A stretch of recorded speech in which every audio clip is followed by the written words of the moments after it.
Mario Kart sound effects. We need something. Some sort of like, yeah. And go. Maybe we need like Marcus Phoenix or something to come in. And go. Nice. And just charge in, kick some ass. Every time we don't get an answer right. Eat shit and die. Come on. Nice. Anyway, we're going to do some guesses. Okay, just me and Ross this evening. Hello, Ross. Just the two of us. At least as far as I'm aware. Yep. It's everybody else is going crazy. Happy 40th birthday, old man MPV Graham. Hopefully you're having a wonderful day with the kids and the family and all that, and enjoy being just as old as I am now. Yes. Anyway, then Ian's off. He's probably shit-faced by now, and Ian. Well, the picture they put up on Instagram would suggest that he was already rather inebriated. Started drinking at bloody 2:00 in the afternoon. What's this nonsense, eh? Watching the NFL. Far too old for this shit. I was going to say I can't be handling that. All right, so just two of us. We can do this. We can. Guess the dot game. If you're not familiar, guess the dot game. It's tremendous, like Wordle, video games, pictures, 6 pictures. You've got to guess the game. Simple as that. We've got a new member in our Discord. If you want to join us, the link is down below somewhere. I think somewhere. Yes, it's in the show notes. Asher Gomez, hello, welcome. Thank you for joining in and playing more. Although everybody's been playing a lot more lately. We have. You have, Pete, Gray, even Ian's dived in once or twice. Jeez, oh. So, yes, good for getting back coming for your title. I know. I mean, sometimes you show me how it's done, and sometimes not. But no. We're doing good. So let's guess this dot game, shall we? And as you said before we started, I've no idea. Blue Rocks. I'm just going to throw a random guess out there because it's in my mind. If it's even on the list. Dungeons of... Oh, you're fucking obsessed with that game. It's not even on the list. No. All right, fair enough. You're in a bin. Then in that case, no idea. Let's skip. Let's skip ahead, shall we? 87 on Metacritic. Oh, it looks a bit more familiar though. It's not ticking any boxes for me so far. Let me try that one. Ollie World. Oh, shit. Oh. Great success. Oh. In 2. All right, let's have a look at so we get the score up at the top left corner here. We get number 3, then we get the platforms. A bit more skateboarding, isn't it? I would never have got this one. I mean, that's even harder than that one, I think. Yeah, if I could swap them a bit. The mountain? What? You get the genre up top, and then original release 2022. Again, that's still, it doesn't really clear things up. Normally by now it's plainly obvious what it is. And then you've got a GIF. And then right at the end with the developer. And then, all good fun. So there we go. Ollie World. Did you do yesterday's, Ross? I can't remember. I don't think you did. Should we go back a day? Because if I remember rightly... Oh, no, not this one. Fuck it. Fuck that one. That looks older than me. Yeah, here we go. I failed yesterday's one drastically. Both me and Gray were like, what the fuck? I've heard when it first popped up, I was like, is it Doom? But then I thought, no, it's fucking... Yeah, I mean, you're on the right track, but yeah, there were so many guesses that I had that were completely not the right one. I can't remember what it was now, but anyway, this is your guessing because I've done this one. Resident Evil Revelations. Resident Evil Revelations. 1 or 2? Go for the first one. Why not? Oh, fucking right franchise at least. Right franchise at least. Do you know what I did? No, yeah. Carry on. Resi 7? It was 7. Yes. Biohazard. You might very well be correct there. I was going to spoil it for a second, and I was going to say I didn't even look at the rest of the pictures because that was enough. But obviously, but yeah. So we got one of the puzzles there. Oh, Jack Baker. Oh yeah, definitely would have done it there. One of the stupid molded, the worst enemies in Resident Evil were useless. And then a nice little gif of the creepy Baker mansion. Worse than the Ouroboros for Resident 5. They are worse than Ouroboros. I fucking hate the molded. That's the worst part about that game. Resident Evil 7's great, but they're fucking molded, the enemies. It's just not quite as good as 5. It's not as... Give us proper zombies or proper biomutants. None of this fucking slime monsters that are just look at him. Look at his face. Fucking Look how happy he ridiculous. is. Anyway, that's enough of guessing the dot game. Thank you very much for playing along. If you have, join us on the Discord, like we said. Where's me? Why am I not coming out full screen? There we go. Let's bin that off. Whee! Thank you very much, everybody. Let's guess the dot game, and now let's talk about more video games, including the partner preview showcase, whatever it's called. Partner preview, yeah. And some games we've been playing. I'm sure Ross is going to delight me and talk all about Football Manager on the other side. I am not.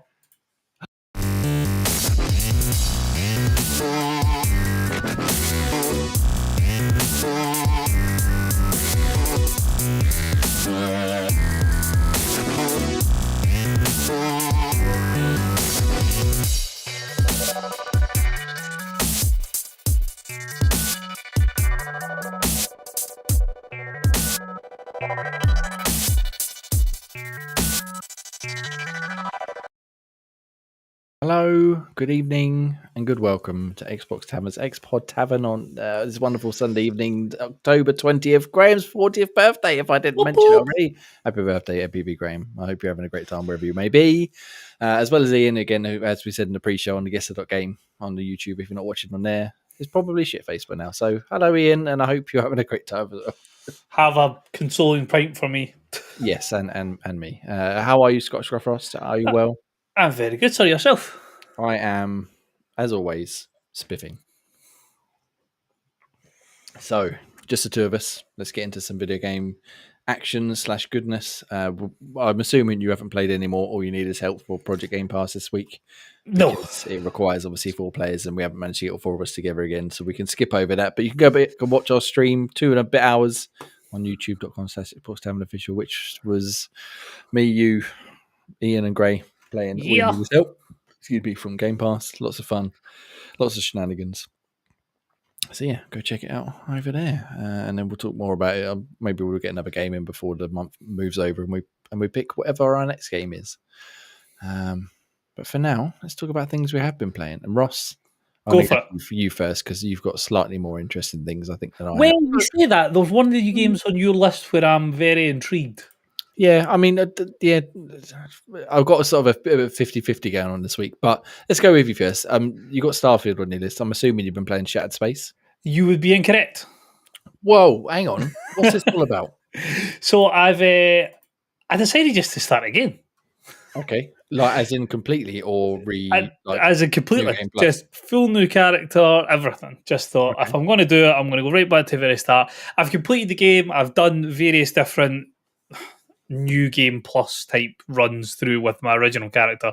So I thought, fuck it, I'm going to put some mods on. I'm going to see what the game looks like with the mods, with various different things that I can throw in, and we'll take it from there. Okay, fair enough. So you're obviously not getting the achievements then. So no. That's the first thing to note, because it's a good thing Ian isn't here.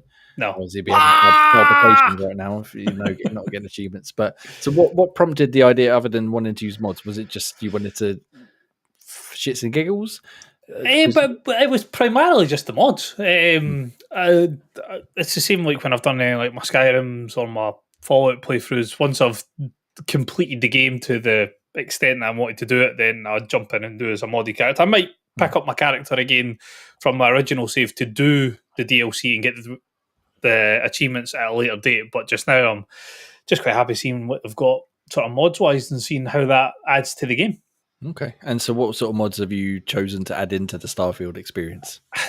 Mostly simplistic ones, not any like ridiculously over the top ones, but like a couple of the everybody wearing bikinis and wants to sleep with stupid things like that. But like the ones that we've got on like the Creation Club type stuff, so stuff that have actually been worked on by devs and things like that.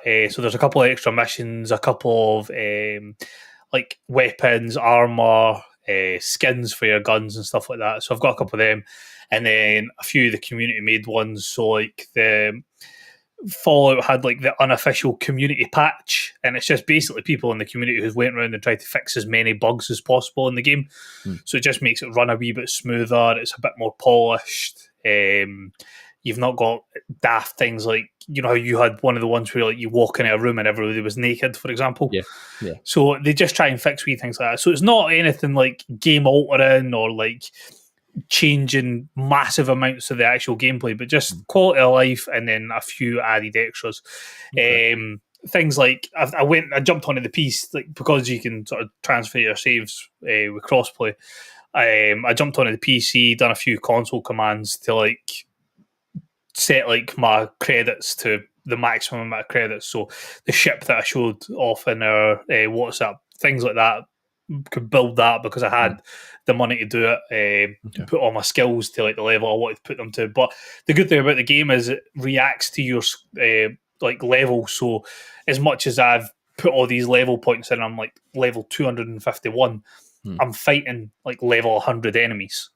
So it's still not just like you look at somebody the wrong way and they die. There is still a wee bit of combat and a good bit of like fighting going on. And I've got my super fucking awesome ship that I'm in love with. Very nice. So have you got a picture? Actually, I'll probably find a picture of it. You put it in our group, didn't you? I'll find it. Able to just pop up, yes. If you got a picture, that'd be handy. Show the lovely people what sort of ship we're working with now. That's while you find it. Every time we talk about Starfield, we put the trailer up or I hear the music. I'm like, man, I really wanted to like that, and I really wanted to like get into it properly. And it looks like something. It is something I should have done. And every time I thought, maybe I was wrong, but I just can't bring myself back to playing it again. I will play the DLC at some point, but there we go. Hashtag be nice you cunt. I don't want to take the risk and leave it uncensored, so I thought, fuck it, I'm just our official Xbox Tavern motto. And look at that beast. Look at the bad boy. Look at him, massive. How many? What's the right word? Crewmates can you have on there? So it's 8 crewmates. I'm sure it can get in it. With like, so I can pretty much get all the companions in it. But it's the fact that like, look at the weapons on it. So like your powers part of your weapons there, as far up as they can go, and my engine. So it's fucking rapid, and it hits like a tank. So on that, you'll see like so. You've got 2 auto turrets at the front on top, 2 auto turrets at the bottom on there, 2 auto turrets at the top up there, and then you also have 4 auto turrets running on the back of the engines with another 2 on the edges of the wings. So basically, you're pretty much covered. You got no concerns with, and it's all automated. So like, I just fly into the battle, and then there's just pew pews fucking flying off every direction. Very nice. I never got into the auto turrets for some reason. I didn't really do space stuff, to be honest. But Ian and I think you kept talking about putting them on your ships, and I was like, nah, just get through this, get out of the way, get it done. I finished it, obviously, but. Yeah, it just didn't grab me as much as I'd hoped, but it still looks lovely, and I do want to at least listen to the music again. So I might have to play some of the DLC at least. But I did have a quick go. When was it? A couple of weeks ago, just when it came out. I literally just loaded my save and just ran around for a little bit, and I was like, yeah, but no, not now. Not 60 hours. No, who's got time for that shit? We got plenty of other stuff to be doing. But yeah, so bit Starfield retro style. Going all the way back. And yeah, then maybe one day we'll get to the DLC with your super spuffed hashtag be nice you can't spaceship. Yeah. That would be lovely. Excellent. Thank you very much. All right. Well, I'm going to jump in then and tell you about a game called A Quiet Place, The Road Ahead. Was this the one you were referring to, alluding to, perhaps? Because I can't remember what the name it was, but I had like a very small spell of time on TikTok, Twitch, and everything like that, and it was a game where you were basically a walking simulator, but it worked with your mic as well. So if you made too loud a noise, you drop dead on the spot instantly, and it had jump scares and stuff like that. But it was the whole concept of using the mic whilst gaming was quite an intriguing feature, and obviously with it being a quiet place and them using the same idea, it piqued my interest as to how well it worked as a nice wee novelty for that type of game. So I was curious about your thoughts. So, it might surprise you to learn that I have watched A Quiet Place. Yep. One of the rare films I have actually watched. I only watched it recently because this game was announced. I quite liked it actually, the film. But yeah, so the game, like you said, single player, sort of survival horror-ish type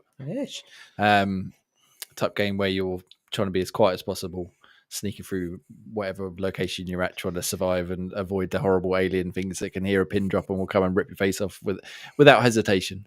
I'll go to the microphone stuff first because it's probably the least underwhelming or most underwhelming, part about the whole game. Purely because it's a great idea. I like the idea because, like you said, the whole idea of the quiet places, everybody walks around, sort of sign language and writing notes and quiet and everything, one wrong footstep. So having that sort of added tension is a great idea. But you plug the microphone in and you can set the sliders to be how sensitive it is, or, if you're going to go, we'll set it off, or if you need to actually make an audible, loud noise. But you've no reason to talk at all throughout the game. So you just, unless you're sitting there talking to yourself anyway, normally, you're going to be quiet anyway. So literally, that makes no difference. Yeah, but if you had jump scare aspects and the horror side of it like that, then that's when you react and that's when it sets it off. It is. But the only time there's a jump scare is when you're dying because the enemy's found you. Because all of a sudden it goes, you get the sharp sort of violin spike, and then your character, I think her name is Alex, I can't remember at this point, I've only played a couple of hours of it, but is stuck in place and then you die. There's not really, or at least not so far anyway, there's not been too many moments where I've gone, scared me. In fact, I've probably been caught out more because I've gone and forgot I've had the microphone on. Or like this morning, for example, I was playing before the kids got up, and then one of them come bursting through the door and set it off. But again, that's more annoying than sort of immersive because they don't know what I'm playing because they're obviously not going to sit there and watch it. And sometimes I found as well, it will just go off for no reason. So I was sitting there last night playing it, and I don't know if it was maybe the controller vibrating or what, but I didn't say anything. I mean, no audible noise, and all of a sudden I was caught, wiped out. And it can only have been from that because you get a little handheld device that's made in the game that tells you how loud you are compared to the ambient sound. And I was well below the ambient sound, and the only reason it would have spiked up is if the mic picked up something really loud all of a sudden.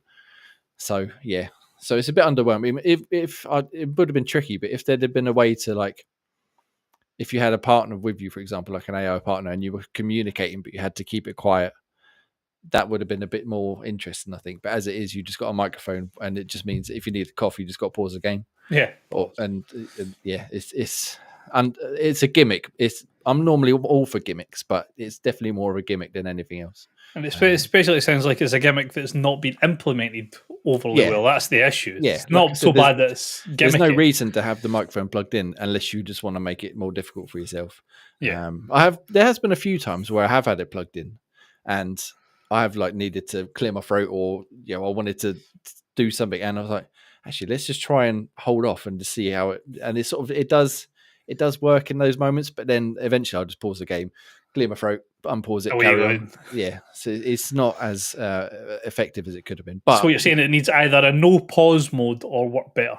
Basically, yeah, or have a reason to have it plugged in, like if some sort of voice commands, or like I said, a partner you could talk to, or some reason to speak out loud but try and keep it quiet. But there is no reason. Again, it's easier said than done, but or at least make it so it's scary enough that you have an issue not going. Increase the jump scares because at the minute it literally is you just walking through quietly, which is good. But yeah, the actual game itself, I'm very much enjoying it. It sort of reminds me a little bit of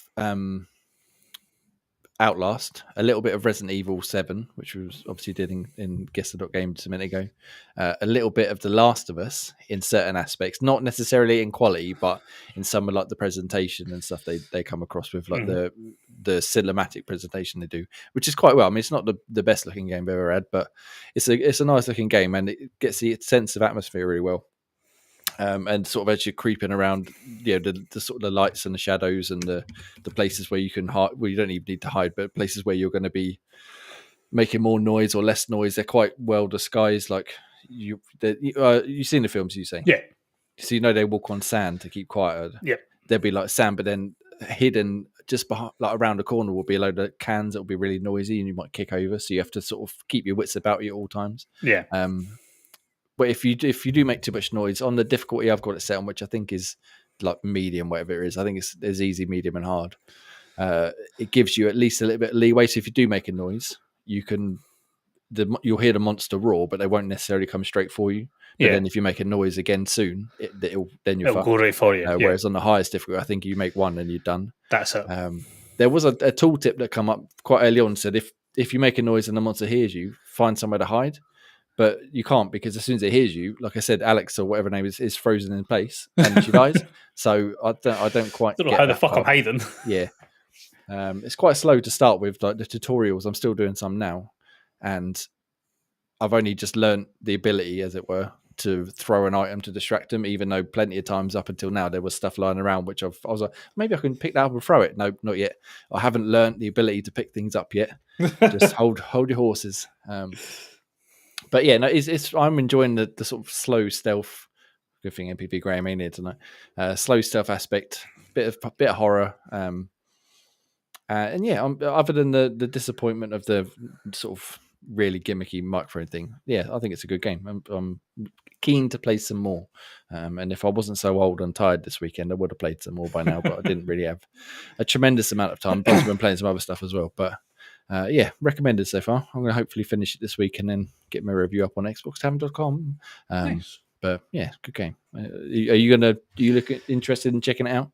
I probably, yeah. I mean, it seems like it'd be more something I would pick up because it's on Steam as well, isn't it? I'm sure I've seen it. It is on Steam as well. Yeah, it's probably one I would pick up for like the PC and play it on that sort of idea. But it's certainly one that, like I say, there was that one that had a month and a half's worth of everybody loving it for the uniqueness of it. So probably want to see what that one looks like.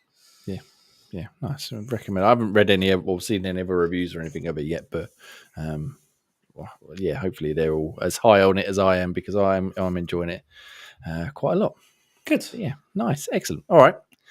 Well, we'll go from being quiet to just banging everyone in sight, shall we? So, I mean, why not?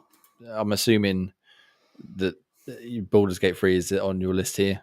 Yes. Is that what you've been doing? You've been going from sexy Starfield to sexy Baldur's Gate 3? I mean, why not? Just bounce between sort of fantasy banging and sci-fi banging and jump back to fantasy again. So, no, the console mods, again, it's the mods that have brought me back to... You're all about the mods, aren't you? Yeah, so they've now got console mods.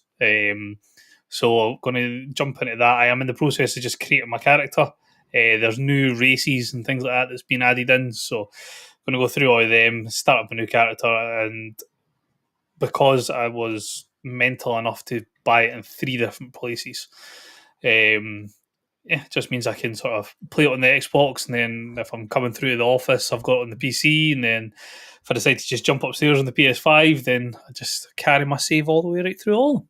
Yeah. Nice. And so is this still the same save that you were doing before, did you say? Or no, same again. I'll start up another save to do like these console mods and things like that. But I might... The thing is, I always struggle with trying to do bad playthroughs. Like I'm not very renegade type. Yeah. So I'm going to try and do one that's a bit less valiant and adheres to the rules of the world. I'm just going to sort of play it as I see it and not try to appease everybody. Yeah, no, I'm like you. I struggle as well. Every time I've tried to play something like Mass Effect or replay, I should say, I start off like a dickhead, and then an hour or so in, I'm like, oh, maybe I should just be nice this one time, and then it just. But the problem is the first time you want to play it, you usually tend to always play the game as a goodie. It's how you usually start it off, and you go in and do that. So by which time, especially if you're playing a big game like Mass Effect or like Baldur's Gate, you've invested 50, 60, 70 hours into this game. Yeah. So you've built up like a rapport with the characters. And 9 times out of 10, being a bad guy usually tends to mean causing them harm or death. Yeah. Or missing out on the good stuff with them. Yeah, and I'm like, no. Like the first time I played Mass Effect 1, spoilers for everybody that's not played it, but if you've not, then my opinion of you is below caring whether I spoil it or not. And you could go watch it on YouTube or console Xbox having official right now, especially against people playing for it. Carry on. So the first time I'd done that, my Paragon level wasn't high enough to stop Rex getting killed. So as soon as Ashley shotgunned him, Rex getting killed a good chunk of the game in, I restarted the playthrough. That's dedication. I was like, no, I'm not. I can't live without Rex. So it's not happening. I'm starting again. Yeah, so I mean that's fair enough because Rex is one of the best characters in Mass Effect. Yeah. So try the Renegade playthrough, knowing that Ashley's going to shoot him. I'm like, I can't do this. Did you consider leaving Ashley on? Was it Eden Prime, whatever, and taking Caden instead? No. Yeah, good choice. Good. As bad a playthrough as I want to experience, I don't want to be that guy. Yeah, even at the worst moment, you're like, "Shall I take no?" Absolutely not. Even as the misogynistic side of things, like even being a male and then rescuing the female, or even when it was femship, there was never ever an occurrence where I went, "Let's rescue Caden." Yeah, let's have Caden in the story. Let's see where his story arc goes. Get in the fucking bin. In the bin. Has anybody ever finished a game with him? I don't think so. I think it's impossible. Just fucking. Yeah, basically, in the fucking bin. Nice. So you've been anyway. We got off. We started talking about Mass Effect. I know. Baldur's Gate mods. What sort of mods you get in Baldur's Gate that like similar sort of things to Starfield? So it's like adding in new races, new weapons. There's like a couple of different things and quality of life and stuff like that. So as I was saying before with Starfield, I don't usually tend to put in a lot of mods where it's like game breaking or game altering. Just we like odds and sods to make the game a bit nicer. Is this I'm assuming they don't have something like the Creation Club like Bethesda does for. So they've got like a mod manager type thing. But they don't work with Larian Studios, for example, to create them like they do with Bethesda. No. So I'm trying to see what it is. So yeah, community update 27. It was patch 7 is what they said, but that's where you're getting console mods. Okay. So thought jumping into that, playing it. There's official mods that they've got, and they try and implement it so that it works with both. But very simplistically. Yeah, fair enough. And do you see yourself going all the way through again with? Oh yeah, probably. All of the with whatever mods you've got. Are you playing it with your mates again, or no? This will just be again single player for myself. But yeah, why I decided to start Starfield again and then pick up another 8-hour game to play at the same time, I'm not entirely certain.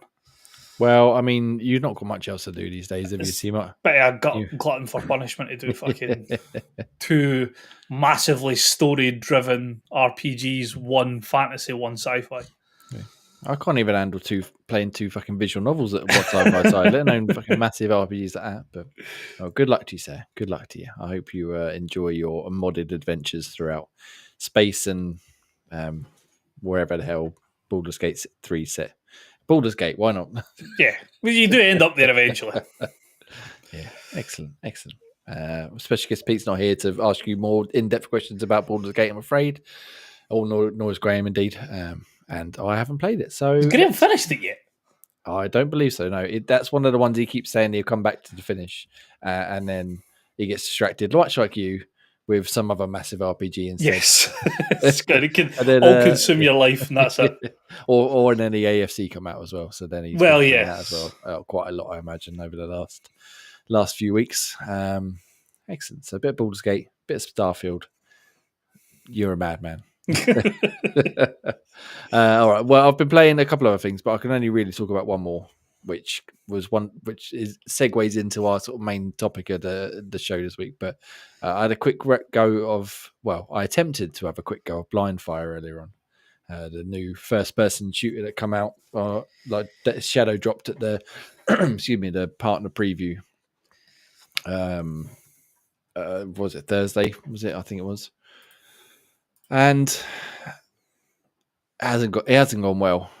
I don't quite understand what I'm doing wrong. Maybe choosing to play it on a Sunday morning was a bad choice. Maybe playing it on Xbox full stop was a bad choice. I don't know.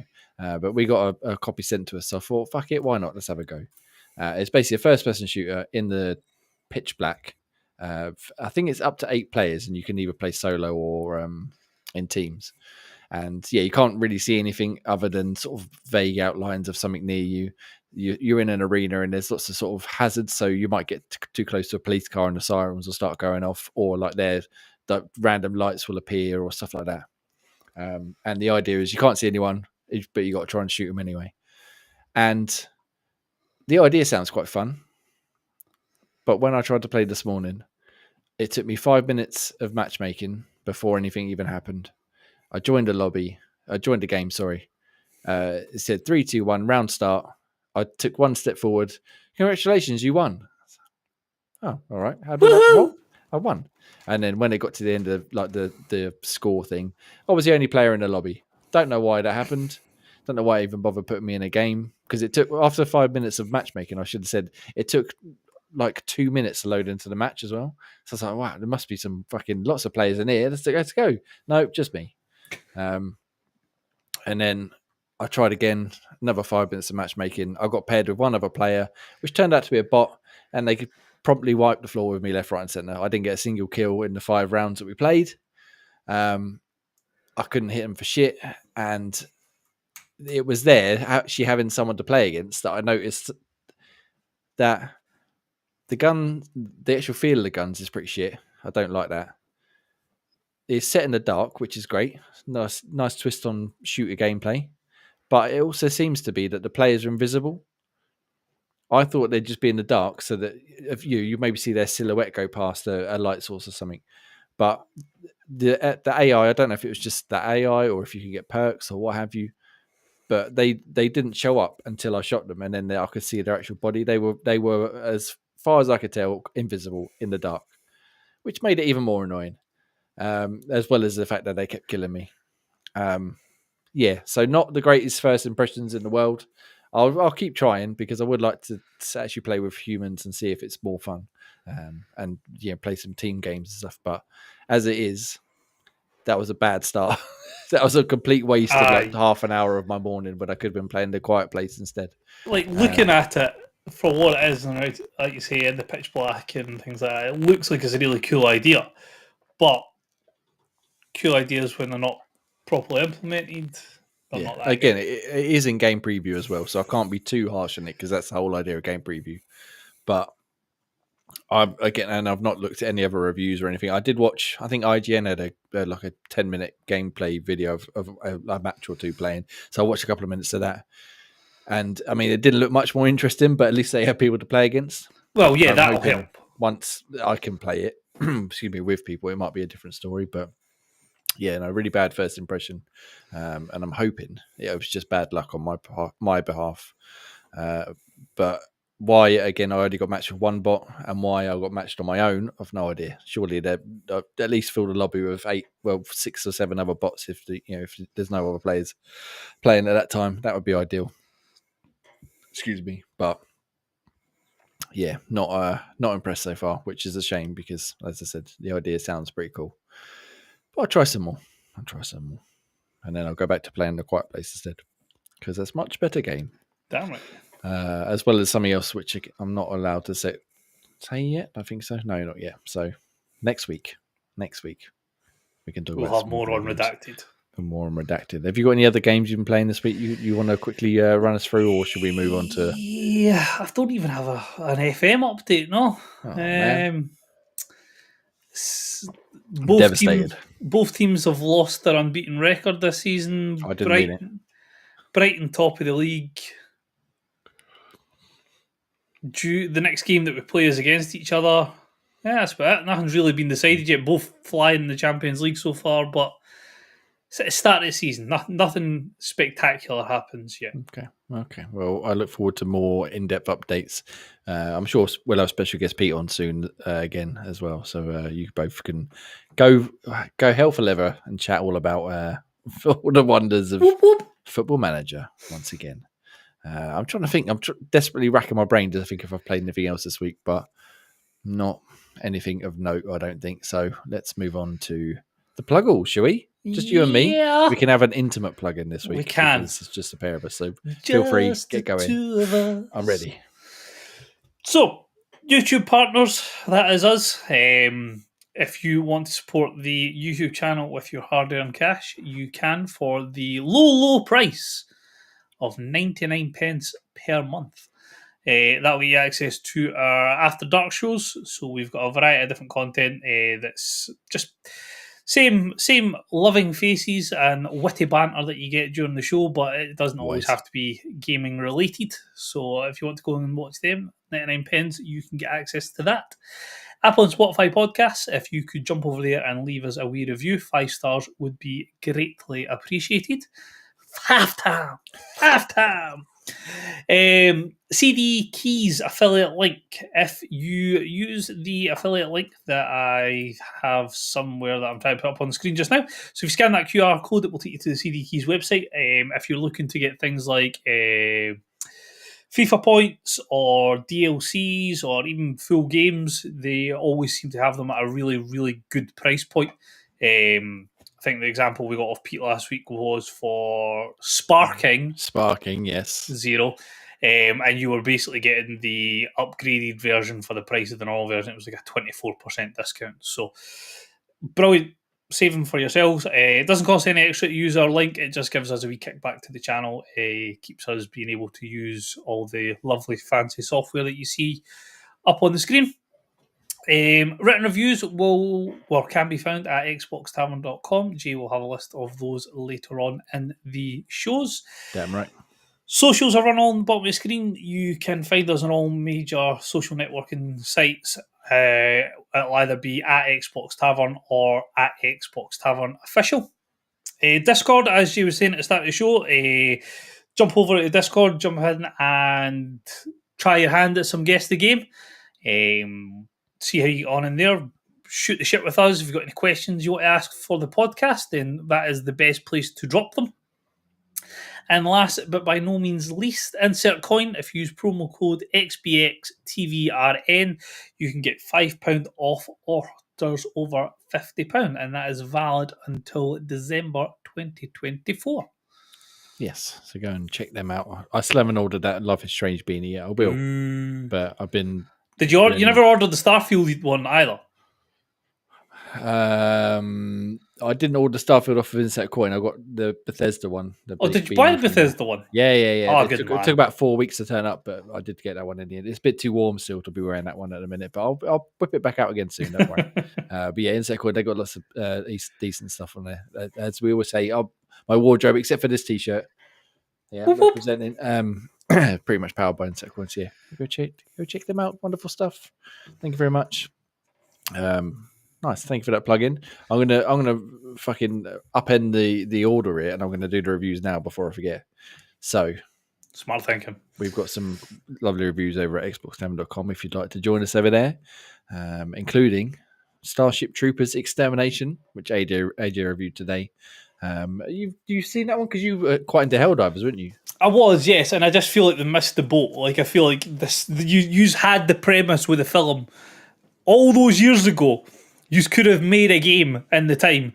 You left it to Helldivers to capitalise on basically your game with a different name, and now you have went, shit, we should have done this. Yeah. They I mean, apparently it's been out in early access for a couple of years, but yeah, they really should have caught up with the hype of, like you said, Helldivers, instead of letting that run dry and then coming out. Have this game. I missed the boat. His review made it sound pretty cool, but yeah, so we got 6.6 there for him. Go read his thoughts there. We got Kimbot also by AJ, give it a 4 out of 10. You go read why he didn't like it so much. Master Detectives Archives Raincode Plus, spiffing name, 10 there, and Dragon Ball Sparking 0. Perfect 10, jeez, Sparkling 0, 9 out of 10. And I'll shout it out again, the Holy Gosh Darn. One of my favourite games of the year. Fucking tremendous video game. If you like a bit of funny games, like a bit of puzzling, like a bit of time loops, go check it out. Really, really good game. I had a great time with that. And then lots more on xboxtavern.com. This is what it looks like. You could go there yourself and enjoy. Magical. Anyway, that's enough plugging. I'm not very good at the plug-in stuff. You're the man for plugging. I'm just a more seasoned plugger. Had all the practice. Yeah. All the practice. Nice. Right. Well, that's the reviews and all the pluggables done. Let's get into topic of the week, shall we? Yeah. Topic of the week. We need a little musical jingle there as well, don't we? Yes, we do. Topic of the week. So coming off of the Blind Fire chatter, we had the Xbox partner preview showcase do that this last Thursday. There was not quite a dozen games I think they showed off. Some brand new, some sort of new looks at older games, and some surprise drops, much like Blind Fire, which hopefully they're all better than Blind Fire. At least, again, my initial impressions. They started off with Alan Wake 2, the Lake House DLC. I haven't played Alan Wake 2. Have you played Alan Wake 2? Have not. No, I've heard that you should play something before you play it. Control? They're all like intertwined, didn't they? Control, the Remedyverse, Quantum Break, and Alan Wake, and all that sort of stuff. Yeah, so I need to play Control before I play the second half. I love the first one. Yes. So this from the trailer, it looks like it mixes, like you said, Control, because it's at the Federal Bureau of Control, which I believe is from there. And then they make they allude to Alan Wake being trapped. As far as I said, I've not played the game. I would like to play at some point because it looks a lot more interesting than the first game did to me. But first one was awesome. Yeah, I never could get into it. It should be something that was up my street, but just never really won me over. So I didn't bother finishing it. But Alan Wake 2 looks pretty good. And again, this trailer looks pretty decent as well. Let me just see. Shush. So silence indeed. So Ian would be waxing lyrical, I'm sure, right now. Yeah. About it, and I know some of the other guys, like Ross, the other Ross on Xbox Tavern, he was a massive Alan Wake fan, and I'm sure they're very excited to be playing this. It looks a bit weird and creepy, which is what I like, but again, I haven't played the base game. So a bit of Alan Wake 2 goodness, lovely. We'll bin that off for now. 100 down for all of them. It's too much effort. Then we got Ross. Yeah. Bluer team are back. They just released Silent Hill 2 on the other side. Yeah. But they revealed a new game called Kronos: The New Dawn. And we were talking about before we started, it looks a bit like a mixture of BioShock / Dead Space / Silent Hill. Thoughts, opinions? Are you interested in this? Inject it in my veins. Inject it in his veins, please. Definitely. It basically says the words that you need to say, and you've basically got me nursing a semi. Story incorporating a post-apocalyptic future, deadly wasteland created by a cataclysmic event. Sign me the fuck up. So, what more could you want, eh? Exactly. Could you want from and I've got a lot of time for Bluer Team because I did love the medium as well. Thought that was a fantastic game, and I've heard they've done good things with Silent Hill 2, which is my favourite horror game of all time. So, yeah. See, now I was just about to go the opposite way, not about Silent Hill, but about Bluer Team. They've not done much that's won me over. I haven't played the medium yet. It's one of them ones that's been on the back burner for years. But what else did they do recently that you slated? I'm trying to think. I reviewed, what's it called? Observer, which was theirs, which was all right. It wasn't great, but it wasn't as bad as some of the other ones. But I really didn't like things like Layers of Fear. And there was another one. What was it? It's another similar sort of walk-in sim type one. Just pulling up their games. Blair Witch, that was one of the other ones. Blair Witch, yeah. They've always missed the mark for me. Again, not having played the medium or indeed Silent Hill 2. Not yet, anyway. But it'd be interesting. I like the style of it. You know, it also got a bit of a Death Stranding vibe to it from his little shoulder-mounted. Excuse me, very hiccupy this evening. Little shoulder-mounted light that he's got going on, sort of scanning for enemies, and then again the Dead Space stuff with the suit and the audio effects, and yeah.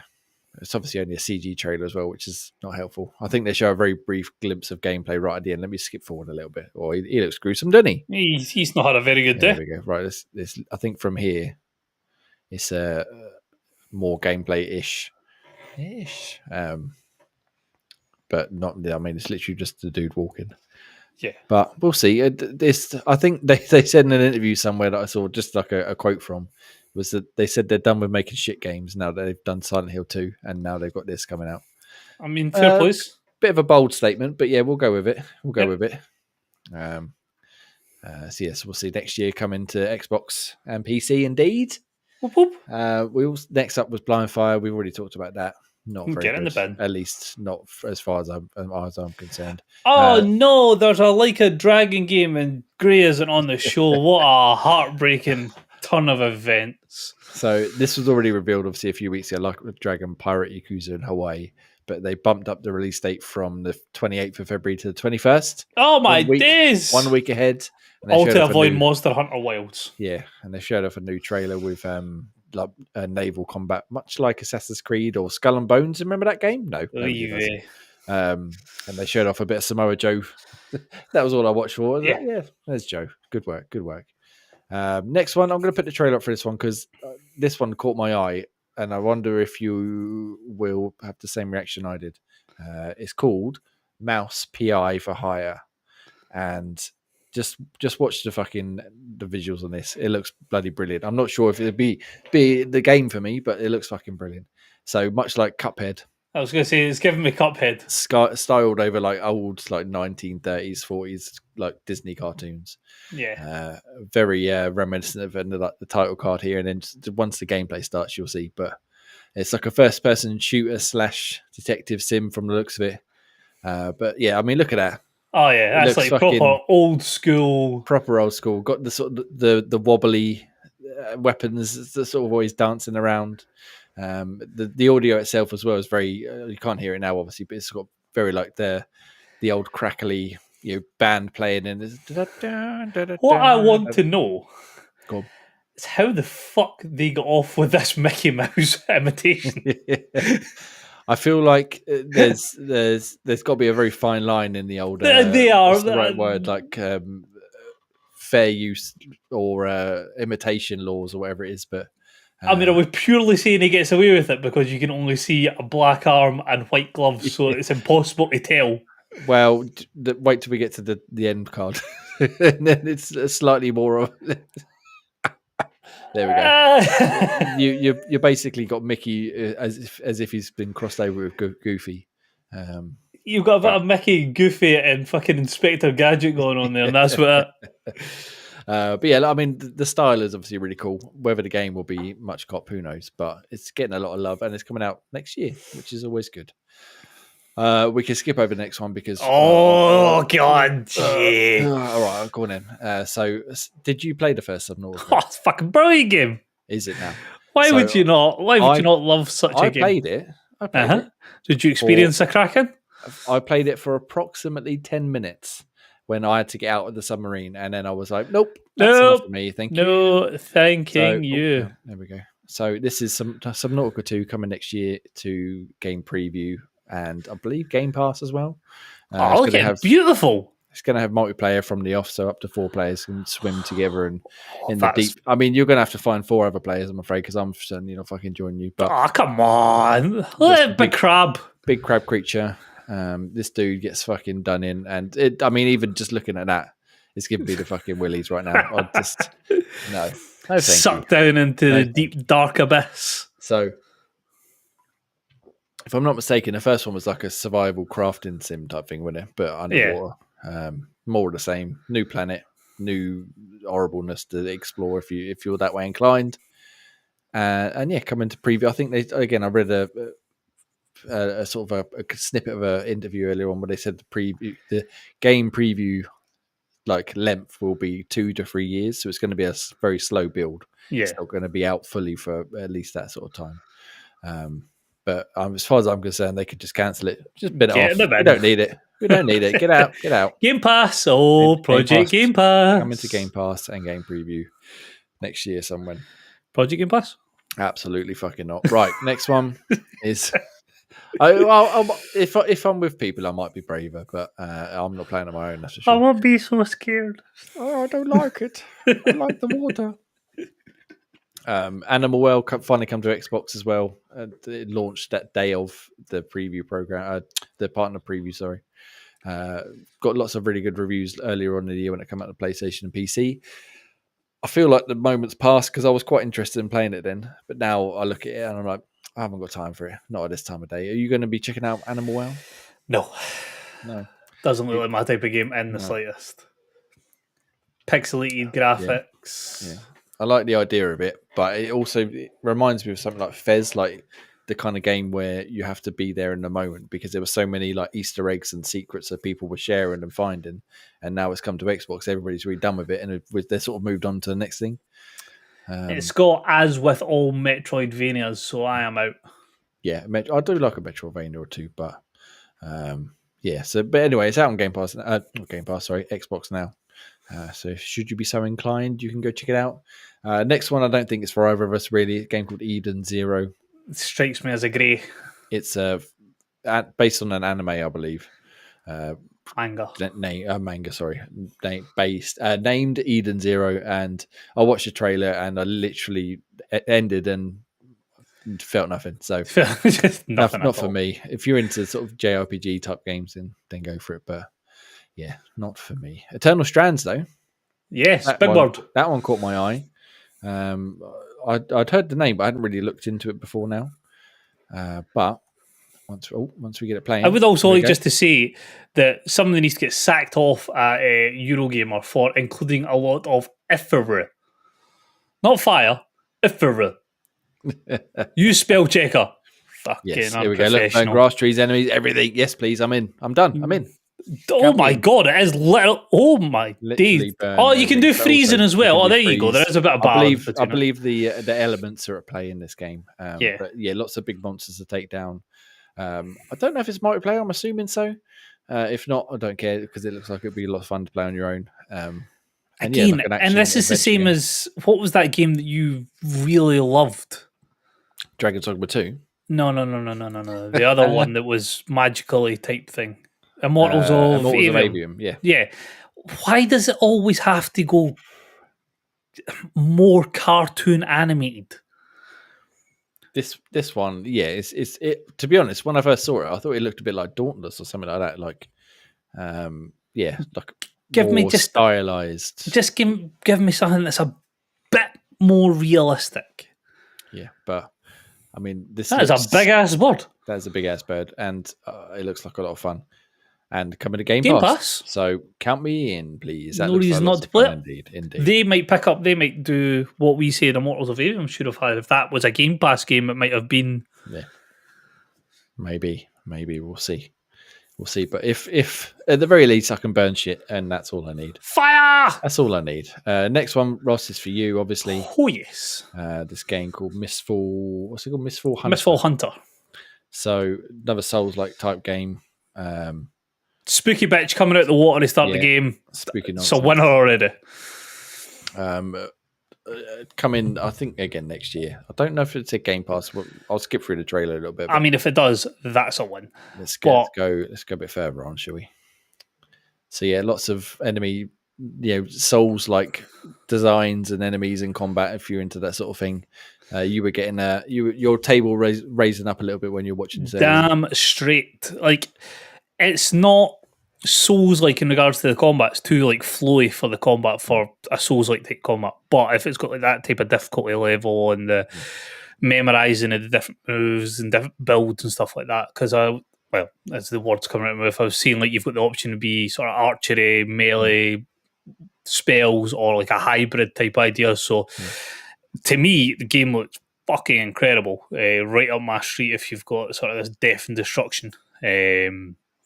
Looks visually looks really, really nice as well. So hopefully it's got, when it's described as sort of Elden Ring meets Vikings, then that's fucking sign me up. Yeah, it looks a bit dour and too po-faced for my liking, but again, good stuff if you're into that sort of thing. Where's my mouse gone? Skip to the end here. Come to Xbox Series X and PC next year.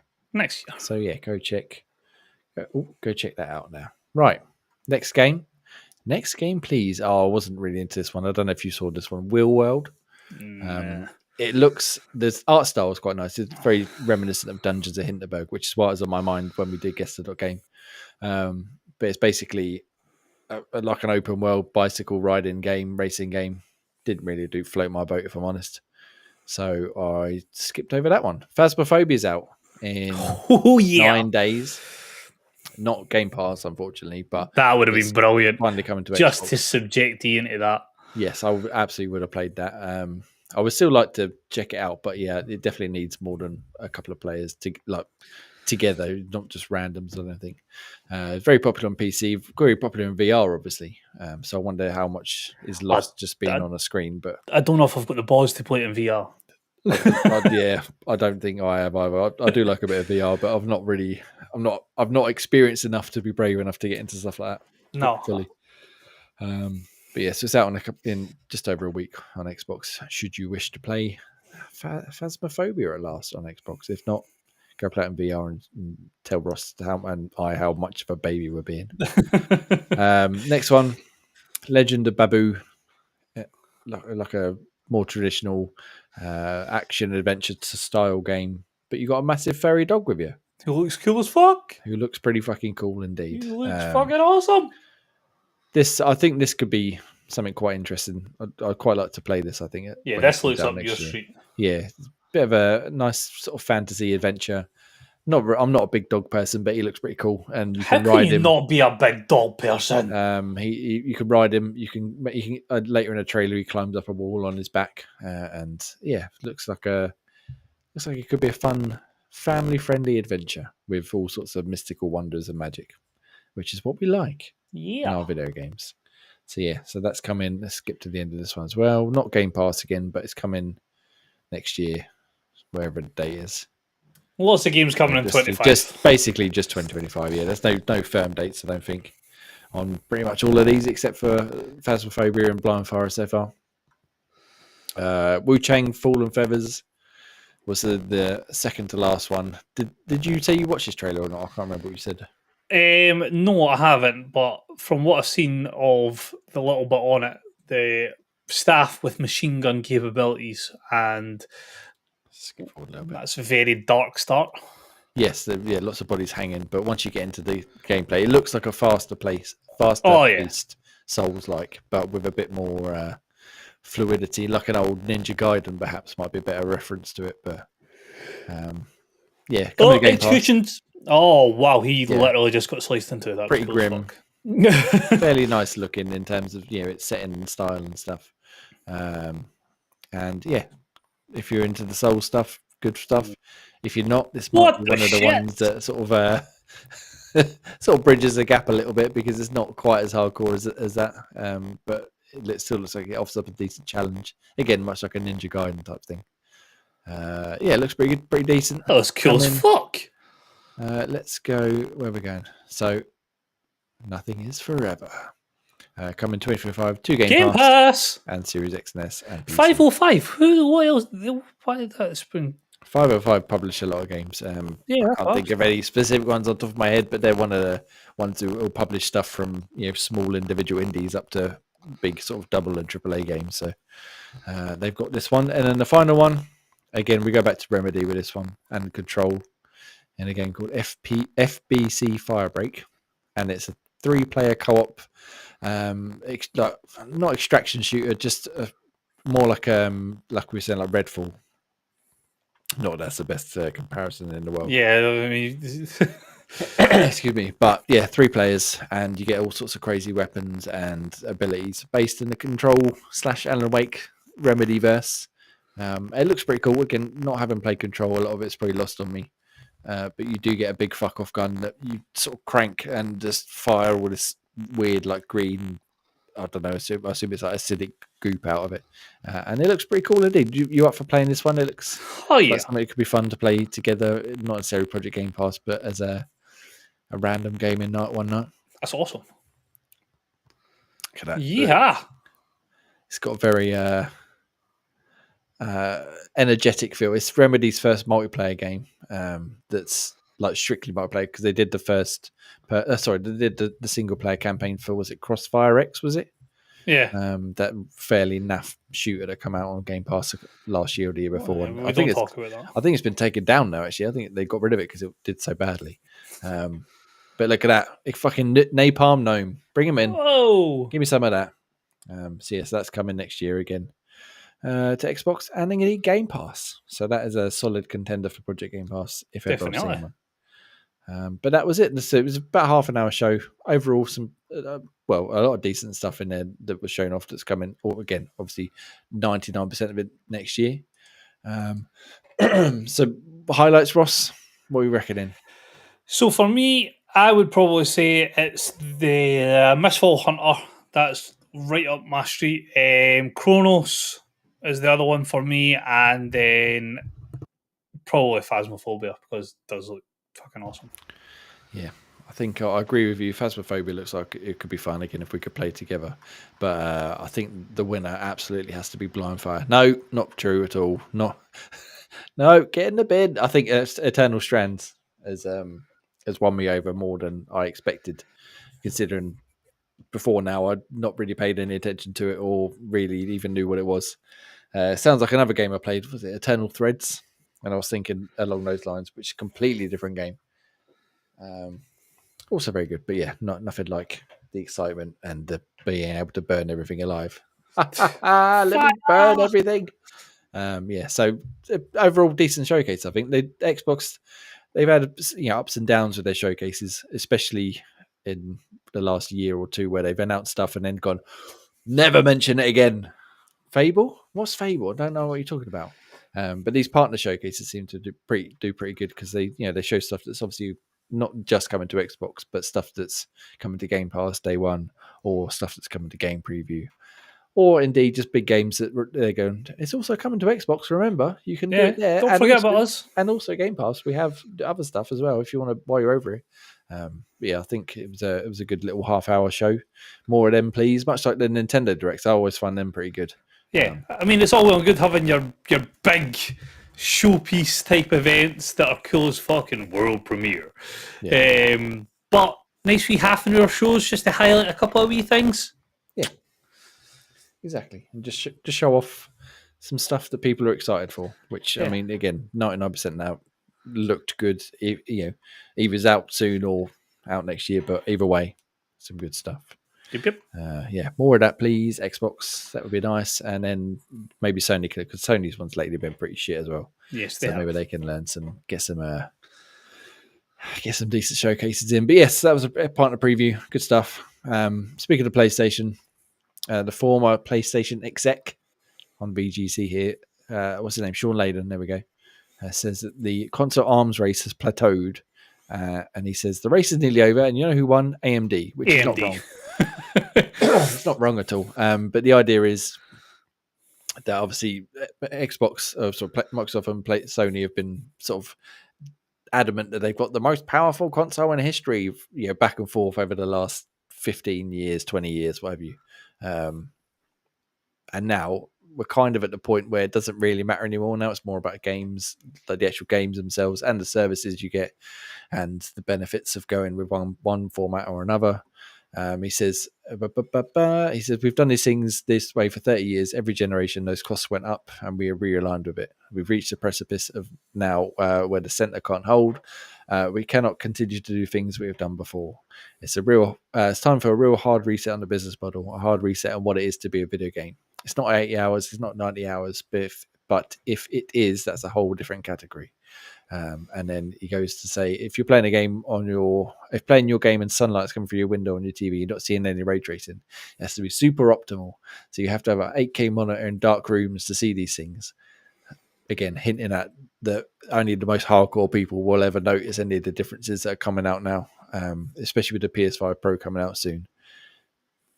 Obviously, the trailer, the reveal they did, of it, they proper zoomed in on certain aspects that you and I never going to notice in a million years. No. But they're like, look how sharp the crowd is in Ratchet and Clank.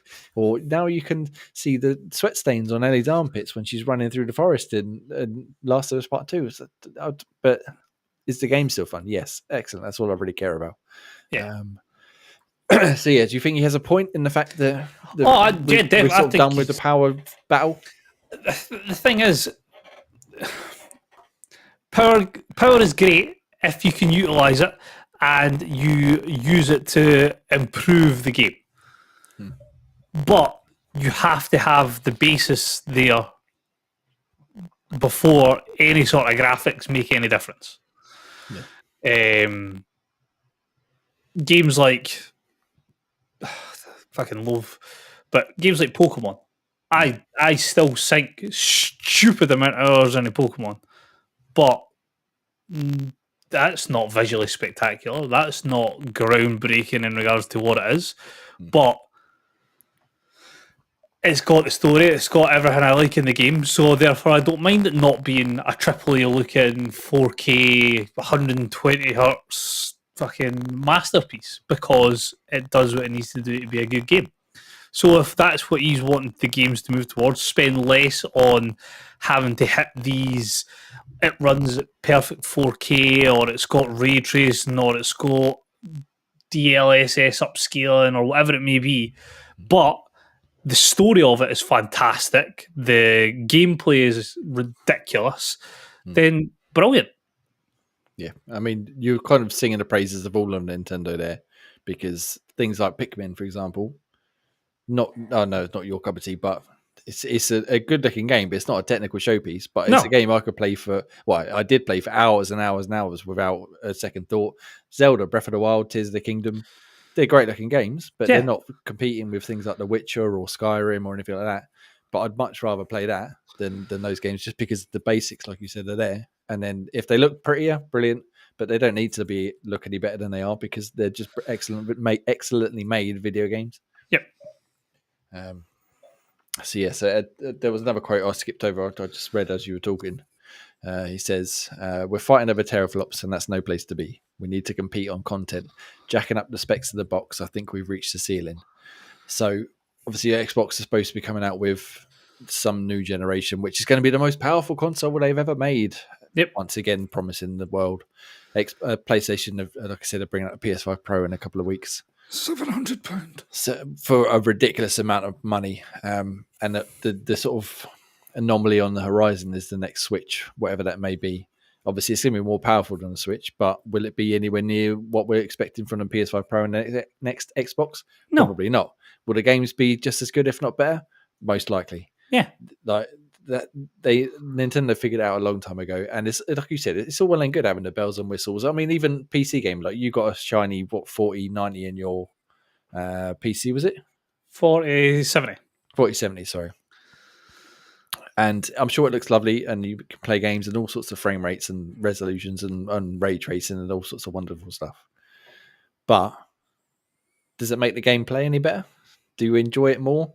It's arguable. Yeah. It's arguable. Like, some things, obviously, like I said, if it looks great, excellent, it can help with being immersed into it. But I'm quite happy playing. I mean, I'm quite happy playing a visual novel, as long as it's an entertaining visual novel. It makes no difference to me if it's running in fucking 120 hertz and all sorts of shiny, spuffery goodness. So yeah, he's got a point that we don't. If the next consoles are going to be fucking £700-800, you can get in the bin. Yeah, because that's unless they are like,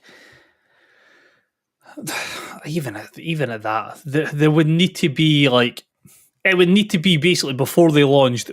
Every game that launches will be 4K 60 or 4K 120, guaranteed, locked, no issues at hitting it, ridiculous loading speeds, and it would all have to be like, this is just, it is. It's not that we're aiming for it. It is. It's a guarantee from day dot. Yeah, but that's the thing. I mean, now they could quite easily be 4K 60 everything, but everybody's shooting for the moon in terms of the effects and the ray tracing stuff, which then means that they can't aim for 4K 60. So like you said, the hardware will need to be there to provide them the option to just be like, don't worry about how it will run, just worry about making a good game. Correct. Which, again, I'm not a developer, it's easier said than done, but that's never going to happen. They can make it as powerful as you like, but some company somewhere is going to be like, we could have all these effects in it if we run it at 30 frames a second. And they'll be like, yes, do it, doesn't matter. No. And then we're back to square one again. So it's don't do that shit. And again, the same with the Nvidia. What the 50 series is coming out. Yeah, fairly but then soon. even they're saying don't expect groundbreaking technology in them. Yeah, so again, it makes the games look and run nicer, sure, but we need the base of the game to do the job first, and then anything on top of that is a fucking bonus. I would like to see Zelda looking like a fucking The Witcher or something at some point, but I don't care as long as it's fun to play, which it always is and still Correct. remains to be. So good boy, Nintendo. Maybe Nintendo Tavern will move over one day. Could you cope with that amount of Pokemon talk between me and Ian? Absolutely not. Although if I could balance it out with Pikmin, then we might be onto a winner there. How many Pikmin games has there been? Just 4, unfortunately. How many Pokemon games has there been? Oh, fucking a lot more than 4. Do you really want to go down that rabbit hole? I'll just have to replay them all again. Ian, tell me, from Gen 1, what was your team? Cool. So that's 6 for him, 6 for me, and there's now 9 generations of Pokemon. Especially if we get Special Guest Pete involved as well. He loves a bit of Pokemon. But yeah, anyway. So basically, just give us good games, and then if the hardware's good, bonus. If it's makes not, it look a bit prettier, fantastic. Bonus. Just give us some good games. Gameplay makes games, not fancy visuals. Exactly. Although I would like something slightly more powerful than a Switch because it's getting long in the tooth now. It's not necessarily the visuals, like I said, but it's the loading times are horrendous on it at this point. And my personal Switch sounds like it's about to explode. So please give me a new one so I can get something nice. Please, Nintendo. I would like a slightly shinier, upspuffed version at some point soon. Lovely. Definitely. Cool. That's the main topics for the week. We got a couple of very, very quick rapid fire ones. Do you play GTA Online? I have played GTA Online. I don't currently play it at the moment. Okay. So I played it a long time ago. I got into it with some friends. Ian and his friends. We used to play every Thursday, but I haven't played really since then. But they obviously keep updating it, keep sending the shark cards, keep adding new content, new missions, and other bits and pieces people can do. And they added a limited time zombie mode over the weekend or over the last week or so. Oh God! So I thought I'd give it a go. I had to go through the tutorial again because apparently all my save progress was lost from the 4 or 5 other times I started playing it. But I did that. I jumped into zombie mode. It's quite fun. It's basically set in North Yankton where the game starts, GTA 5 starts, and zombies come out of the graveyard and you just have to fight them off. There's all zombie people, zombie animals, like super upspuff fucking armored ones that come for you. I think you can have up to whatever the limit is, 16 players, whatever it is. But the match I played was only with 3 of us, and I'm very much out of practice with the GTA style of shooting because I just couldn't hit anything, so I just died. Barn don't handle spring. I think I've got a couple of headshots and some basic zombies, but anything more accomplished than that absolutely wiped the floor with me. But they set a target for the community to eliminate initially over 80 million zombies, but then they upped it to 800 million zombies because people were going too fast through it. And then you got some nice little bonuses, a nice outfit, and some what's it say here? Orange glow skeleton onesie and a red hooded skull mask. And then you also get extra XP and stuff for playing it. And it took the community like 3 or 4 days to kill 800 million zombies. Absolutely fucking whipped it. How many people are playing GTA Online at any one given moment? It says here within a couple of days, over 400,000 players had logged in to take part. And then that's when they upped it from 80 million to 800 million. That's just mental. And obviously, it's still a massively popular game. 11 years after it come out? Admittedly, in several different formats and several different upspuffs. But yeah, they absolutely smashed it.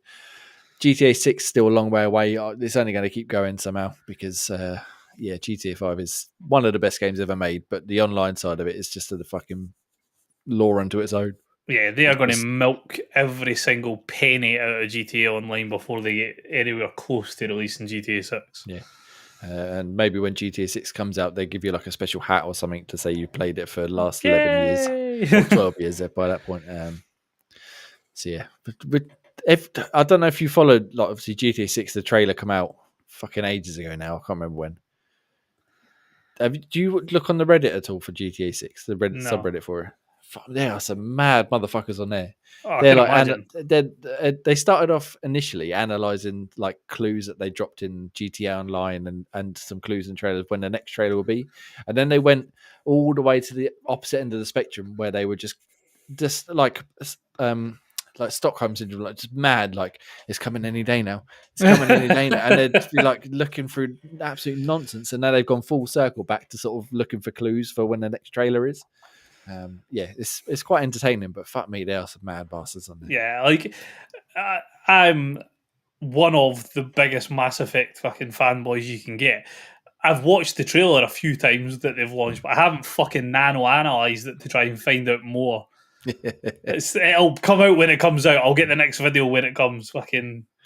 I saw someone there, and some of them were taking the piss, but some of them I think were being serious. So they were like, "There's a scene where Jason and Lucy are coming out of the store, and some of the ceiling tiles are wonky, like that they've not been put back properly."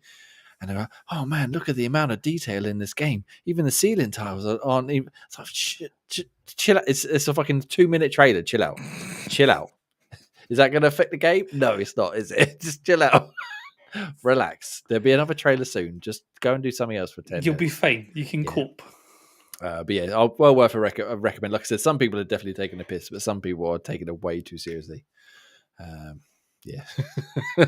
Oh, GTA 6, eh? One day. And then the last quick photo one. A former Halo Infinite dev confirms the cancelled Battle Royale mode and said it would have been a game changer. How would it have been a game changer? It's a Battle Royale. So let me just read down here. It says on Eurogamer here, a former member of renowned Texas-based support studio Set and Affinity has confirmed frequent reports that the team was working on a Battle Royale mode for Halo Infinite, calling it a potential game changer. I think he said this on LinkedIn in the post, when they're updating whatever. I mean, LinkedIn's a fucking, much like Reddit, just absolute nonsense of people going, "Oh, these are 10 tips for how to live your life because I succeeded." Because fuck off, you cunt. Hashtag be nice and fuck off, you can. But yeah, so so dude named Mike Klopper, apparently he's recently joined Raven to work on Call of Duty. He confirmed it on his LinkedIn. He said, "I led a large team of designers working on a cancelled Battle Royale mode for Halo. I believe this product could have been a game changer for the franchise. We love playing it and working on it. It was a fantastic experience in spite of its cancellation."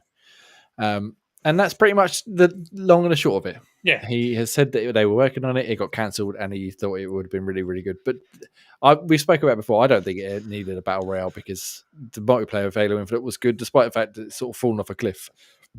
You don't need yet more Battle Royales, especially not a Halo one, I don't think. No. Would you like to have played one? Do you reckon he's just fucking chatting shit like most people on LinkedIn do? Had it been in Halo Infinite, would I have played it? Yes. Do I think it was a game changer? Probably not. But don't you understand? You could have used the Warthog instead of whatever the cars are in Fortnite now. I can't remember. And the Needler. Imagine 100 people with a Needler fighting. Oh, I mean, that would be cool. But think of 100 people with energy swords. Yeah, just all bouncing off of each other, trying to clash. Or the fucking, what was it, the impact hammer? Oh, the fucking hammers are not, especially when Graham's got hold of it. Yeah, He's a menace for that. I've always been down on the idea of a Halo Battle Royale. Like you said, I would have played it had one to come out, especially if it was included with Infinite or free to play or what have you. But we got so many Battle Royales, we don't need another one, especially not Halo. And just stick to arena PvP. Sorted. Hey, that's what Halo's best at. It's what Halo has always been best at. And it's good. It's not like it's a shit multiplayer. Yeah, the Infinite multiplayer is really, really good. Again, it's fallen off a cliff, 3 years since it came out? Yeah. But yeah, we really enjoyed it when we played it. And it was one of the few multiplayer games I played on my own quite a lot in recent years, where I don't tend to do that too much anymore. But yeah, if he'd given more details, I might have been more inclined to believe him. But again, LinkedIn, he's just chatting. Yeah, it was great. We had a great time. Do you want to share more? No. Okay, Nah, cool. just All we right, enjoyed playing it, that's all. Don't worry. No concept of what it was. Like, I know it's Battle Royale. Did it have any like cool quirks? Like Forza had Battle Royale, where it was like the Eliminator type idea. Yeah. Did you have like a unique thing that grabbed it for you? No, just say it was fucking.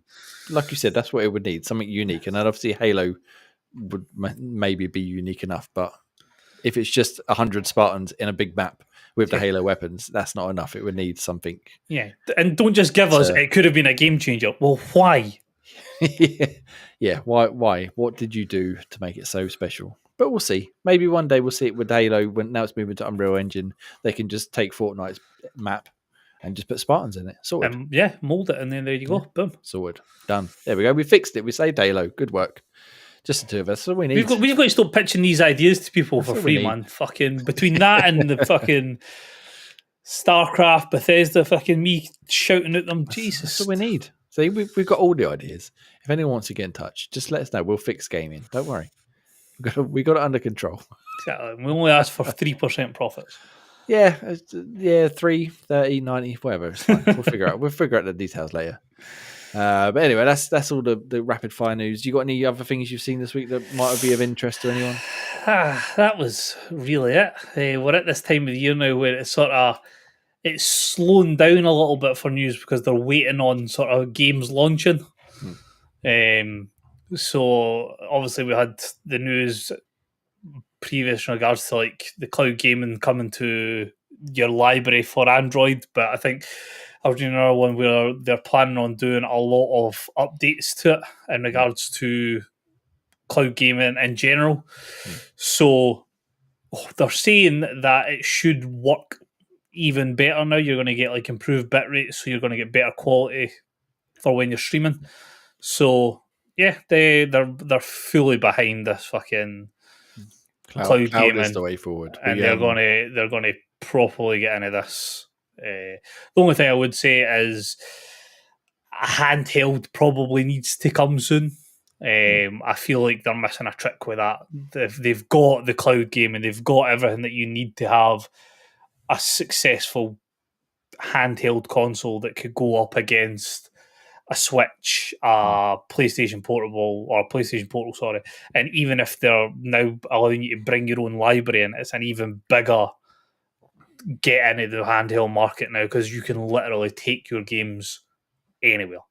Yeah, that I love it. I love the Switch, as we talked about a minute ago, for the pure fact that I can take my games with me where I go, play it handheld, come home, put it on TV. Not that I do that too much with the Switch these days, but if I had an Xbox, if I had an Xbox handheld that did something similar, or at the very least, I've got my console and I got my handheld, and I can go back and forth between them, I would definitely be in for that.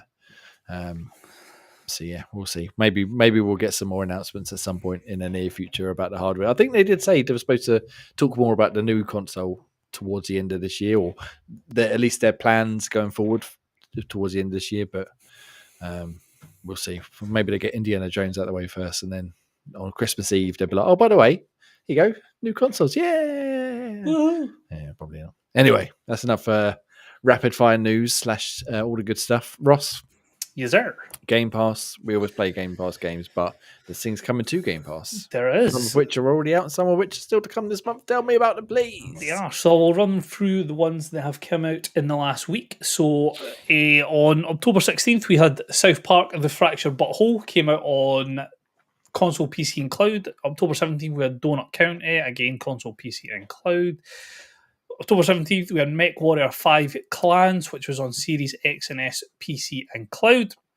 And then games coming up, we have the biggies.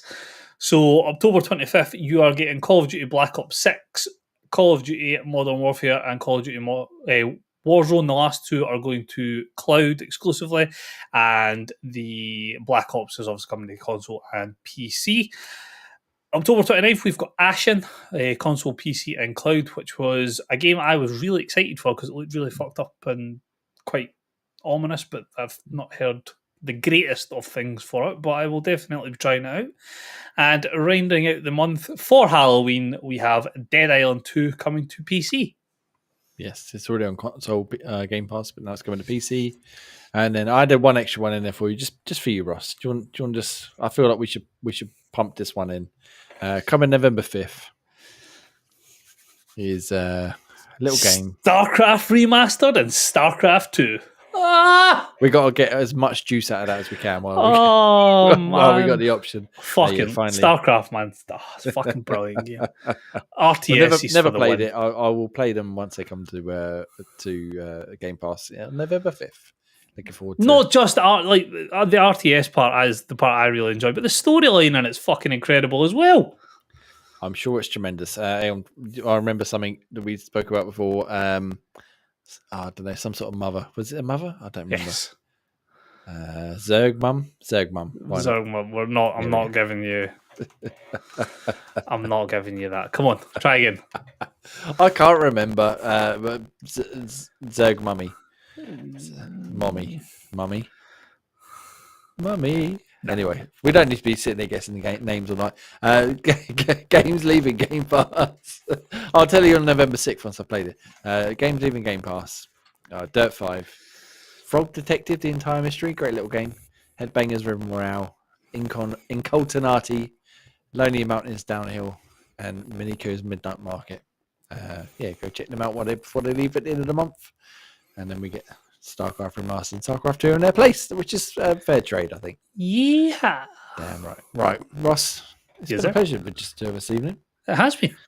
I like these little more intimate podcasts that we do with just one or two of us here and there. You can find us. We'll be back next week, I'm sure, at 8 p.m. Ish. Solo-ish. With hopefully more of the crew, maybe a less drunk Ian and an old Graham. So we'll do that. You can find us at Xbox Tavern on everywhere you would care to look, including Blue Sky now. We forgot to add that to the plugs earlier on. We are on Blue Sky because it seems like Twitter is slowly dying a death of shitness. So we've gone over there. So if you want to follow us on there, you can. You find us at Xbox Tavern. And yeah, everywhere else Ross said earlier on. But for now, I'm Jamie. You can find me at Enexan almost everywhere. You can find Ross at Scottish Gruff. And until next week, remember hashtag be nice, you cunts. Be nice, you we shall cunts. see you next week. Bye. Goodbye.